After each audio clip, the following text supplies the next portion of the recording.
जय भीम. मी सतीश गायकवाड. बीड ते मंत्रालय Azad Maidan long march दिनांक 18 तारखेला 18 जूनला या भीमा कोरेगावच्या रणस्तंभावर दाखल होणार आहे. तरी फुले शाहू आंबेडकरी चळवळीतील सर्वच नागरिकांना विनंती करतोय की 18 तारखेच्या या कार्यक्रमाला सर्वांनी उपस्थित राहावं असं मी सर्वांना विनंती करतो. वेळ सायंकाळी 7 वाजता जाहीर सभा होणार आहे.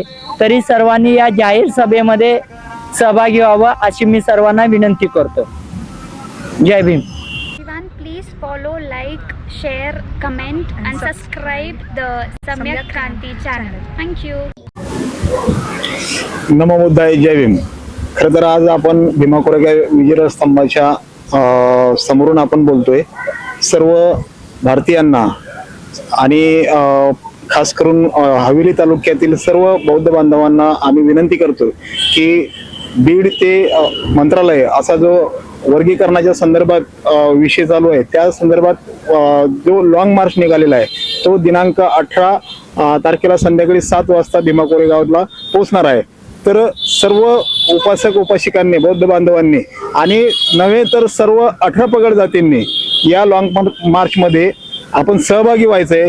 याचं कारण असं आहे की भीमा कोरेगावच्या धर्तीवर लॉंग मार्च आल्यानंतर इथं खूप मोठी भव्य दिव्य अशी सभा होणार आहे आणि त्या सभेमध्ये भीमराव साहेब आंबेडकर असतील, आनंदराव साहेब आंबेडकर असतील, हे सहभागी होण्याचे चान्सेस आहेत. तरी सर्व बांधवांनी बौद्ध बांधवांनी या लॉंग मार्च मध्ये 18 तारखेला संध्याकाळी 7 वाजता आपण सर्वांनी उपस्थित राहून या कार्यक्रमाची शोभा वाढवावी आणि आपले जे प्रॉब्लेम आहेत त्या प्रॉब्लेमला आपण फेस जावं आणि मंत्रालयाला धडक द्यावी की हे वर्गीकरण झालं पाहिजे नाही. या मुद्दे घेऊन आपण लॉंग मार्च इथपर्यंत आणणार आहे आणि इथून पुढे ठरल्याप्रमाणे हा मंत्रालयापर्यंत पोहोचणार आहे. नमो बुद्धाय. जय भीम. डॉक्टर बाबासाहेब आंबेडकरांचा विजय असो. डॉक्टर बाबासाहेब आंबेडकरांचा विजय असो. वर्गीकरण हटाओ, देश बचाओ, वर्गीकरण हटाओ, देश बचाओ, वर्गीकरण हटाओ, देश बचाओ.